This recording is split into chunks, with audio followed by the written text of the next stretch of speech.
my gosh, you guys, it's really coming down. Oops. Well, that made it worse. Look at this. Call me crazy, and I have to work out in it, but I can never get over the beauty of the snow.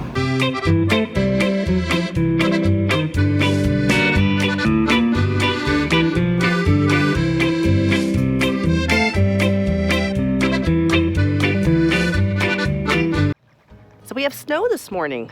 Has winter hit? I don't know. It's been all over the board this year. My garlic looks like it's ready to harvest. I know it's not, but it's just the weather's been so warm that it's just shooting up. I keep trying to cover it with straw to keep the guineas off of it because they have a hankering for garlic tops. Then we've gotten these cold snaps, 19 degrees, ice everywhere, and then 68 degrees. It's been kind of crazy. The stink bugs in our area, we've only been here in Tennessee a short while, but used to be, back in the old days, like 2 years ago, they would go away for the winter, but it's been so warm, they haven't gone away, and I'm thinking this summer, it's going to be stink bug heaven if there's not a chance for them to cut their population. It's just been something, you know. Mother Nature, she's something to deal with. You may notice in future videos that I don't have those hay bags hanging anymore. Loved them. They did slow them down from eating. It took them a good long while to get their hay done. You can see right now that Bonnie's hay is just on the ground. Had a couple of hang-ups, literally. Came out one day and Parker had his leg through the hay bag. That was scary. So we came in, he was a very good boy, got him loose. I said to Mr. Blue Jeans, no more hay bag. He's young, he jumps, you know, kids, he jumps around. Got himself hooked up. When he's older, we'll go back to them. Over the weekend, Clyde had his front leg through his hay basket. That was scary because Clyde is not a congenial fellow. He's a curmudgeon, and there was no way I was going to go in there and try to release him. Ever since we gelded him, he's upset with me. I was there, and I think he remembers my face and pain, and they don't forget. So it's going to take me a good long while to make friends with him again. We were doing really well, and I really think that was what something happened. I don't know what, but that's the only big thing I can think of. So kind of working on that relationship. But that was it. We took them down. The feed's going on the ground right now, and we're just looking for corner feeders to hang up. Looking for a good deal on those, and those will be going up. No more hay bags. Yeah. Clyde says no more hay bags. I didn't like that. Lesson learned. Came up to the farmhouse for a minute or two to kind of sort things out, look for a few things. Living with things spread all over the place has been frustrating at best. You know you have the thing, you don't remember where it went. You're just I'm trying so hard to not just put a lot of stuff in the farmhouse because we are getting closer to getting in here and continuing work. The coop really was the push when I realized that I'm not doing any good running around trying to put out a bunch of little fires. Just do one thing at a time, which is not in me. I've always been somebody who does 4 or 5 things at once, and that's always worked out fine for me until I became a homesteader. Then I had to learn a few different things. I'll tell you, if you're looking and getting into homesteading, you will relearn, reevaluate, realize that there are a lot of things that you can do that you didn't think you could. You just sort of get in that spot where, well, this has to happen. Nobody else is around. Okay, I'm going to do it. That the feeling of accomplishment far outweighs whatever the thing that came up was. It's hard to explain, but you can't go into a lifestyle like this fully knowledgeable of every skill that you need to have to the ability that I wish I had.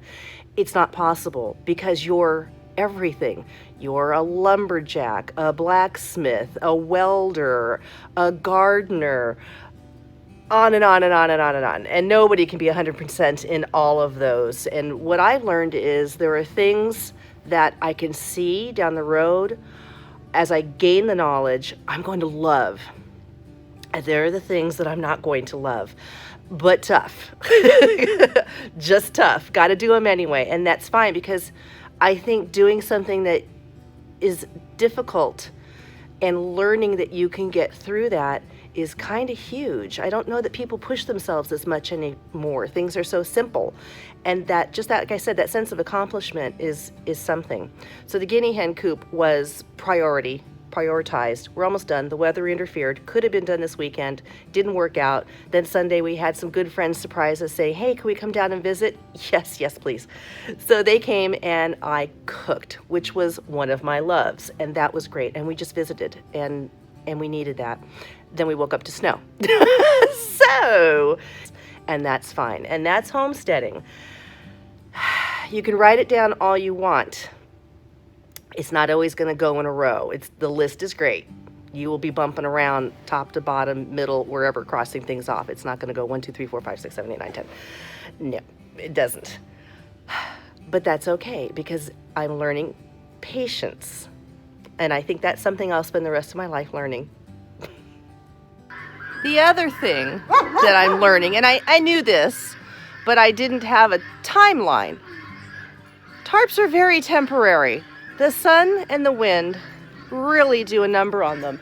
Now, granted, these are medium duty. They're not heavy duty, because the intent was we'd build a shelter sooner than later. And that is coming. But I have been doing a lot of bungee tying to try to keep these pieces together as they tear.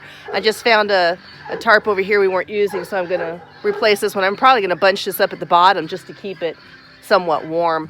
If that helps, I don't know, and recover it. I've been saving all of our feed bags from any of those plastic tarpaulin type feed bags.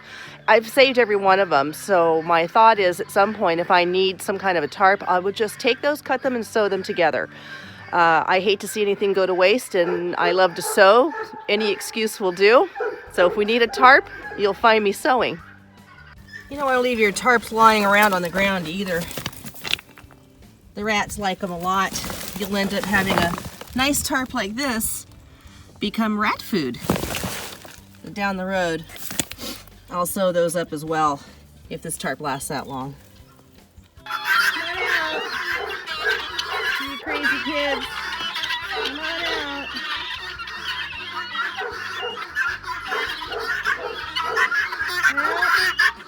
It's snowy.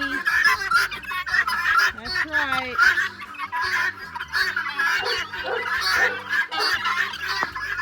I don't know if you can hear me. I'm inside the new guinea coop, about 450 square feet. Not done with the interior, almost done with the exterior. But I had a question for you guys about flooring. Sam and I have to get rid of this mound. This is the buildup from when we had sawdust and waste products and that. It's also where the guys dug for holes to put the posts in, so we have an excess of dirt, and Sam and I need to dig it down and make everything level. But my question is, newbie homesteaders, I really don't want dirt flooring. I really don't like it. I don't feel it lends to the quality of health that I'd like to have. Let me explain. In Wisconsin, I only had 5 chickens, so large groups of, this is new, I'm learning. We built a coop with a raised floor, raised wooden floor, and I put linoleum on top of that floor. So I did a deep litter method, and I could clear it out and clean the flooring, get it all washed and cleaned, and set up for the next round. Dirt is not working for me. Do I just need to suck it up and deal with it? Is there a method to keep dirt clean? I have 450 square feet. That's a lot of pine shavings. But again, that's a lot of cement. And Mr. Blue Jeans and I are in discussions right now as we're considering a sheep shed maybe built by the end of 2020. I want cement on the floor. I don't want to go back down the dirt path. He says he doesn't think that's the way he wants to go. Any suggestions? He's read that it's tough on the animal's legs. I said, they're going to be out most of the time, and they come in to sleep, and I could put down rubber matting, but I want to keep it clean, and I think another dirt floor will send me over the edge. So, can you give me some information on what you all do? Do you have a way to keep your dirt floors levelish with layering them with sawdust? Have you had concrete or, you know, those square cement blocks as flooring or what have you? Because I'll tell you that we're gonna have to get some cats this year too, the mice. Oh my gosh. And the dirt floors do nothing to help deter them either.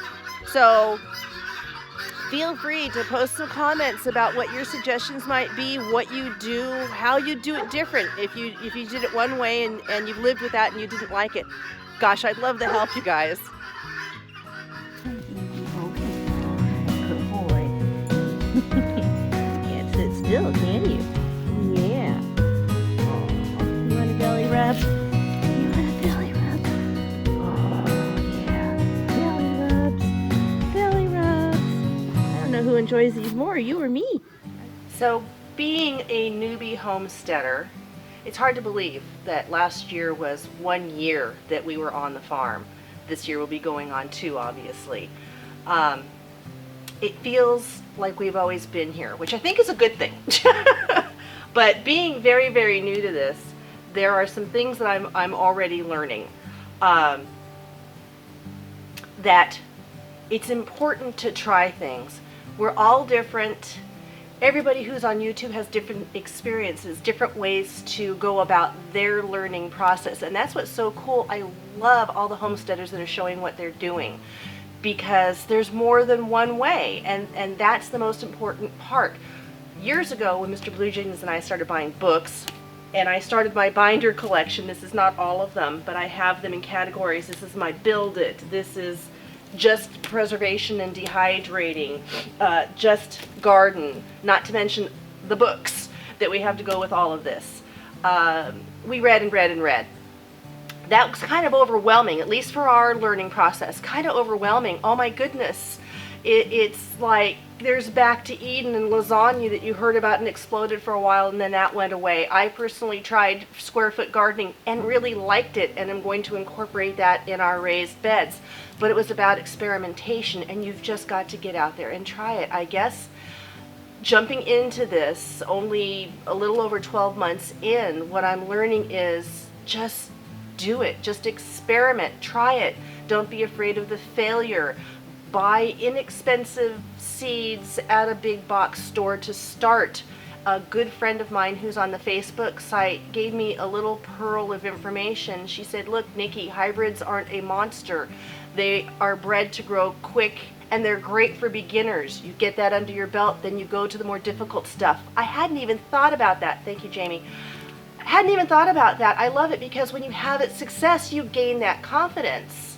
I'm fine with making mistakes. I've never been somebody who drops it. Oh, I didn't get that right, I'm not going to do it again. There are people like that. If you're one of those, find the more successful way to do it. I definitely want non-GMO. I definitely want I've